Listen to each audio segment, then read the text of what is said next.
Oke, baik teman-teman semuanya. Ada momen yang sangat menarik teman-teman. Apa? Yaitu 3 presiden sekaligus bertemu dalam satu acara. Dalam acara pernikahan anaknya Hatta Rajasa, ya, 3 presiden diundang dan menghadiri acara pernikahan tersebut. Siapa saja? Yaitu ada Pak Susilo Bambang Yudhoyono, kemudian Pak Joko Widodo, dan presiden yang sekarang yaitu Prabowo Subianto.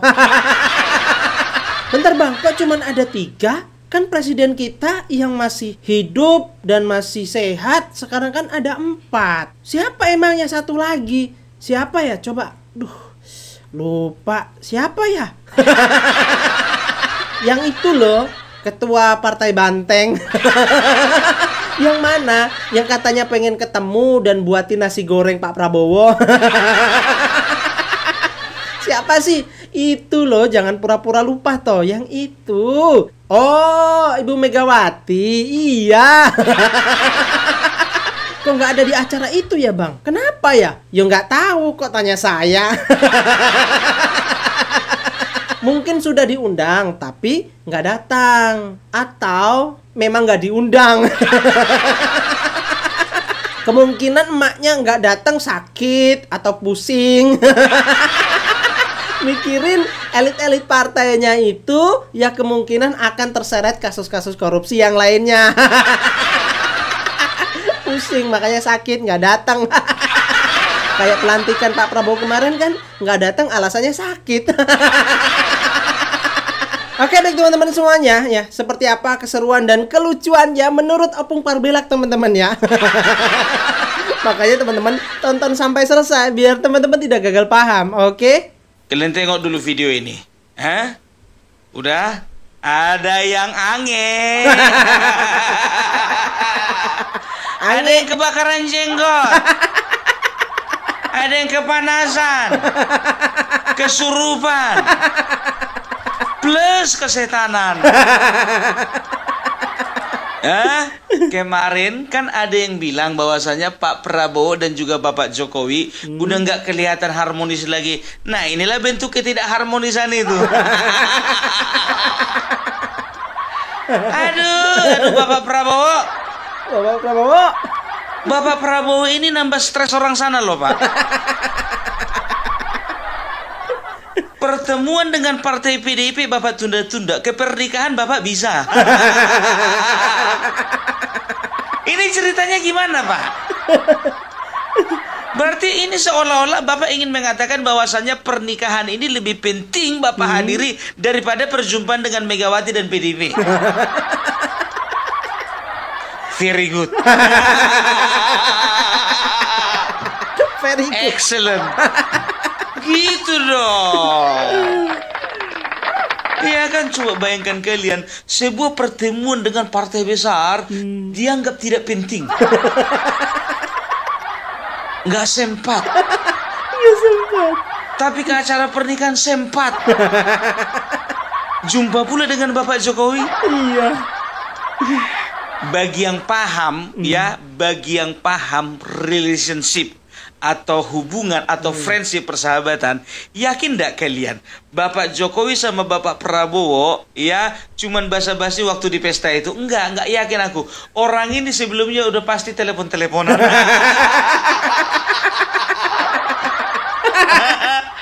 Ya janjian dulu. Jadi telepon-teleponan. Yang menikah ini kan anaknya Hatta Rajasa, ya bisa dibilang lah orang seorang politisi dan juga pengusaha yang berpengaruh di Indonesia kan begitu. Nah, ya kan, udah pasti dong kalau udah datang undangan ke Bapak Prabowo, undangan datang ke Bapak Jokowi. Telepon-teleponan ini, entah Bapak Jokowi telepon Bapak Prabowo dulu contohnya ya kan. Bapak Prabowo sudah dapat undangan. Oh sudah Pak. Itu kan Pak anaknya Bapak Hatta Rajasa. Iya, saya diundang loh Bapak Prabowo. Dan rencananya saya berangkat hari ini ya pagi-pagi. Gimana Bapak Prabowo jam berapa di sananya? Kalau saya nanti di sananya itu sekitar jam-jam 10 lah. Oh kalau kayak gitu janjian aja, saya juga jam 10 nyampe sana. Janjian kan. Oh iyalah kalau kayak gitu Pak. Nanti bakalan saya bawa beberapa menteri dan juga beberapa orang dari Gerindra. Yo wes, saya sama anak saya saja. Kata Bapak Jokowi. Datang Bapak Prabowo, anaknya yang mana loh Pak? Lo masa lali? Anak saya yang jadi wakil sampean iku loh.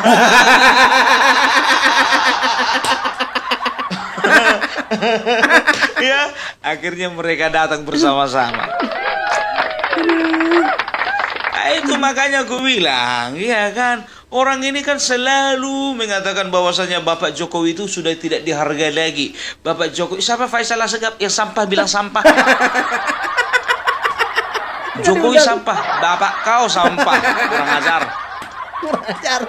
Dibilangnya sampah orang yang sudah membangun bangsa ini selama 10 tahun, ya kan? Ternyata ya itu sampah-sampah gak diundang. Gak akan pernah namanya sampah diundang ke pesta. Coba kalian perhatikan dulu sampah-sampah yang sering nongol di televisi, diundang nggak? Nggak guna. Iya kan?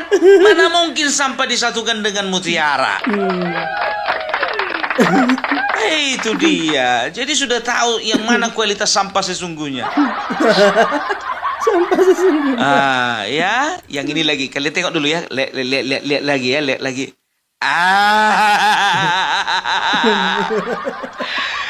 Ramah-tamah lagi dengan Bapak SBY. Nah, kemarin dia mengatakan bahwasanya Jokowi sengaja menjebak anak SBY siapa?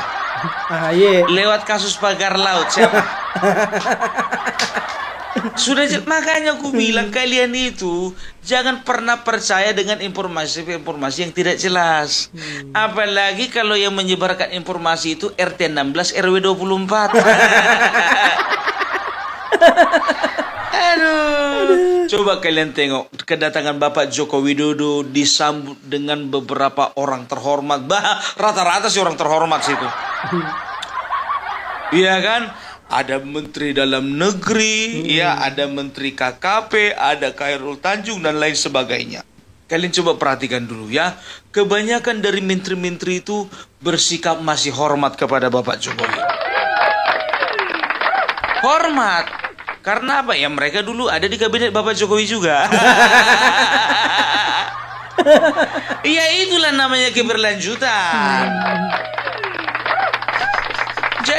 Jadi orang salah persepsi gitu, apalagi golongan RT dan RW sana. Jokowi cawe-cawe. Jokowi menyelundupkan orang-orangnya.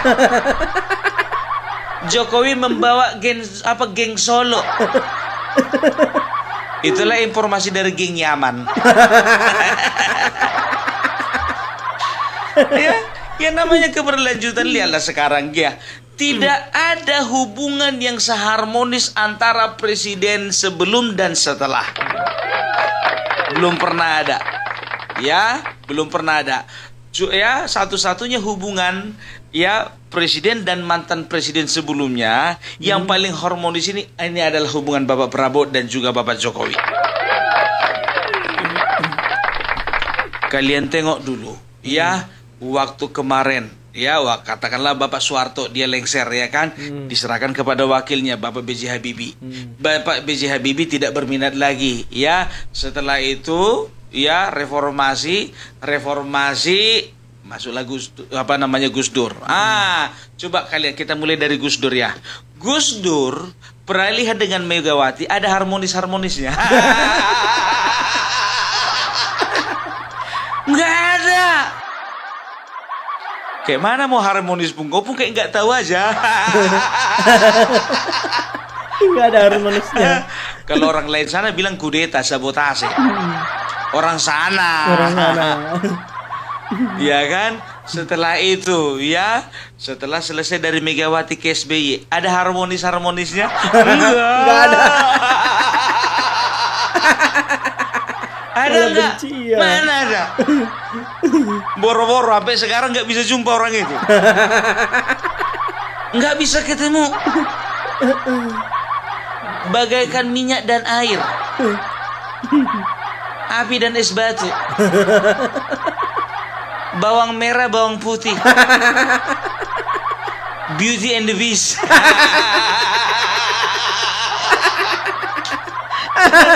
Ya, itu dia. Peralihan dari SBY dengan Jokowi. Ya, datar aja sih, nggak terlalu ada sesuatu yang spesial. Nah, kalau Bapak Prabowo dengan Bapak Jokowi ini yang luar biasa. Dan seperti inilah yang harusnya bisa dijaga, dan inilah harus dibudayakan gitu loh. Menghargai ya presiden sebelumnya, dan presiden sebelumnya itu harus ya mensupport dan memotivasi calon presiden yang akan menjalankan pemerintahan berikutnya. Itu makanya aku bilang ya, jangan kalian itu selalu berpikiran bahwasanya Jokowi itu sama Bapak Prabowo tidak dalam keadaan harmonis. Salah besar itu ya. Tapi jangan kalian salah persepsi juga. Kalian mengatakan bahwasanya setiap kebijakan-kebijakan Bapak Prabowo ya, maka itu dipengaruhi oleh Jokowi. Nggak ada. Jokowi sudah selesai. Semuanya kembali ke tangan Bapak Prabowo. Perhatikan aja, ada beberapa hal ya. Contohnya ya, masalah infrastruktur ya. Ada beberapa jalan tol yang akan dibangun sewaktu masa Bapak Jokowi. Nah, ternyata ketika zaman Bapak Prabowo bukan semuanya, tapi ada beberapa yang dibatalkan. Apakah ini ingin memberi kesimpulan kepada kita bahwasanya Bapak Jokowi dan Bapak Prabowo sudah tidak mau sejalan lagi dengan Bapak Jokowi? Tidak.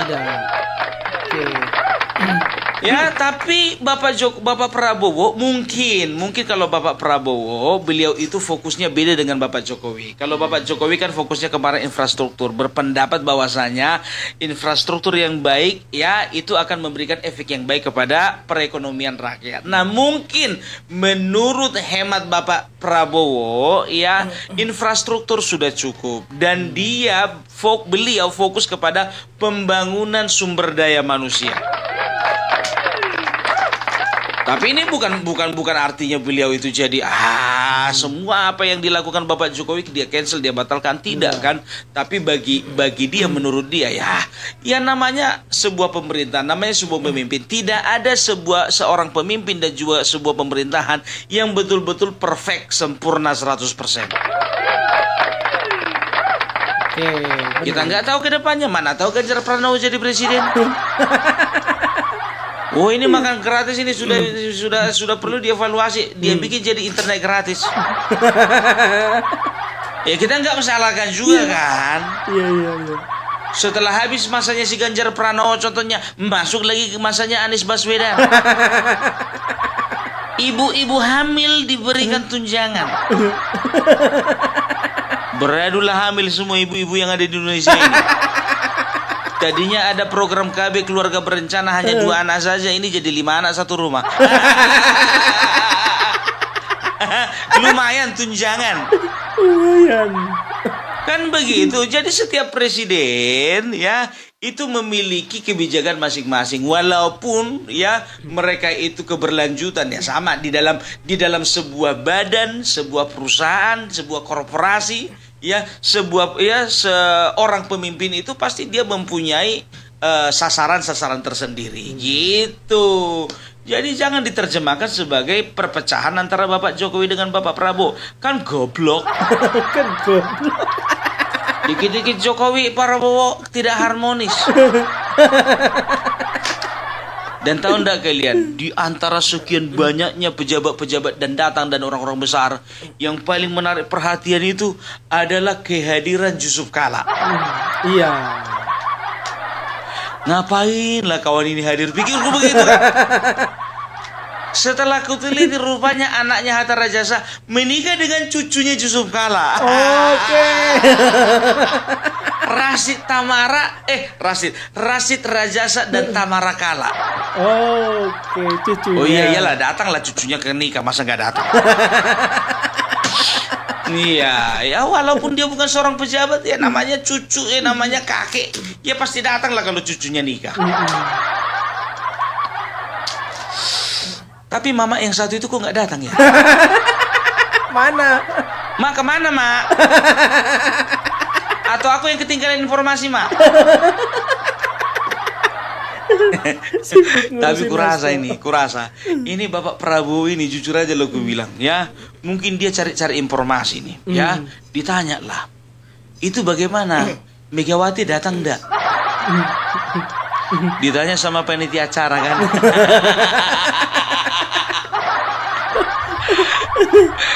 Nggak datang Pak, aman katanya.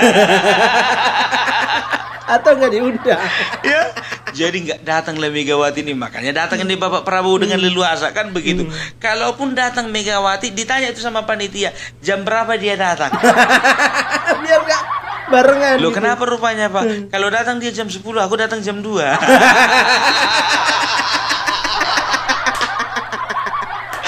Dan juga selama masih di tempat pesta, contohnya kan ditanya dulu sama panitia, udah pergi dia belum? Ditanya contohnya jam 12 belum Pak, soalnya jam makan siang. Tengok jam 1 lagi, udah pergi dia belum? Belum. Belum Pak, baru siap makan. Jam 2 kan, datang telepon dari panitia, Pak siap-siap lah Pak, udah mau pergi orangnya.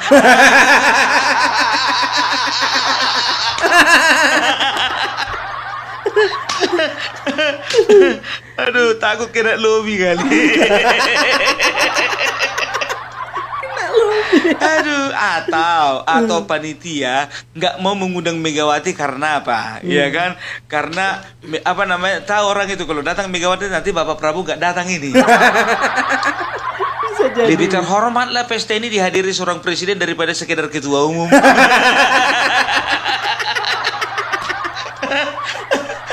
Nggak tahu juga ya kan, atau ya kan, atau nomor undangannya dikasih nomor, apa undangannya dikasih nomor. Contohnya Bapak Prabowo itu undangan nomor 1 kan begitu, begitu giliran Megawati itu nomor 85.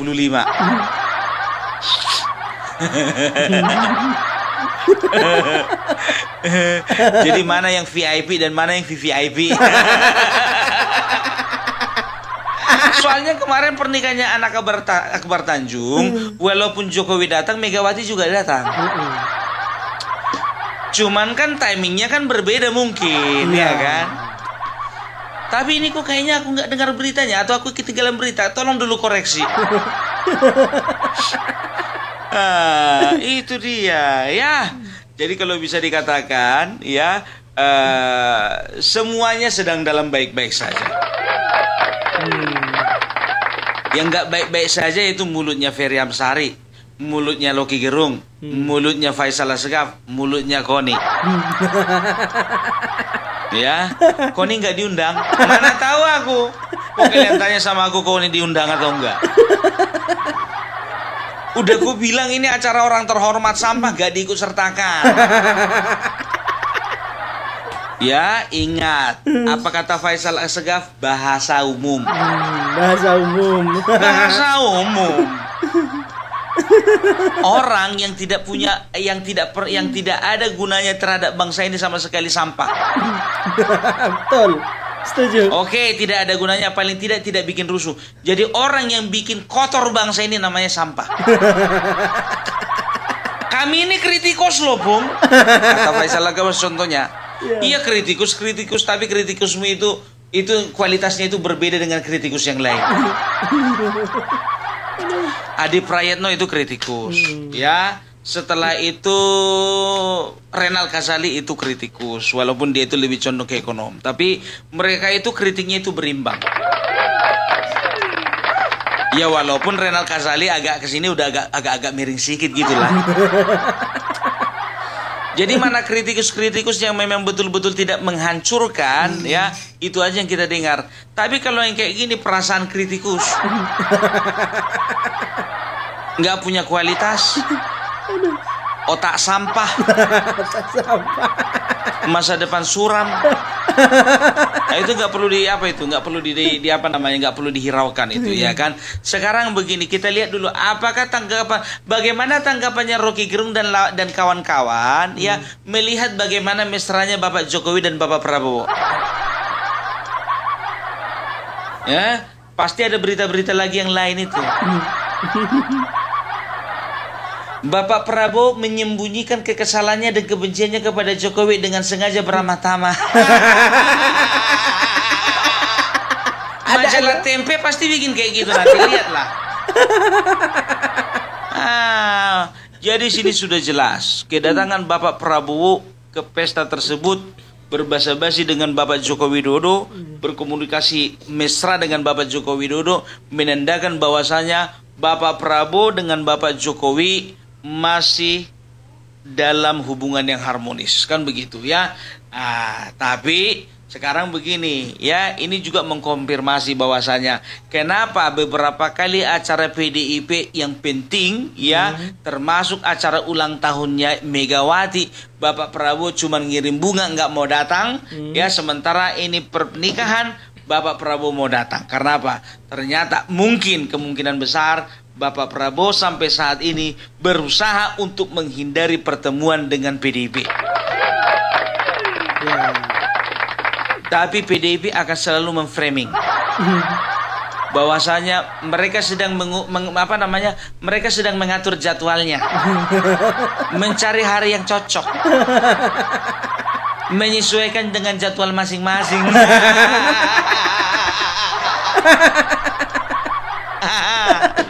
Aduh. Kalau ini jujur aja gue bilang ya, kita nggak akan pernah mendengarkan lagi suara orang-orang PDIP yang nyinyir. Karena apa? Menurut hemat saya, kasus EKTP ini akan kembali mencuat ke permukaan. Sikat habis ya. Dan akan ada nama-nama baru terseret. Kita tunggu aja ya. Oke, udah dulu kalau kayak gitu. Salam Parbilak, salam NKRI, NKRI harga mati. Oke, itu tadi teman-temannya. Emak Megawati nggak diundang ya, nangis di pojokan. Ini bagaimana menurut teman-teman ya? Silahkan tulis di kolom komentar. Terima kasih. Wassalamualaikum warahmatullahi wabarakatuh.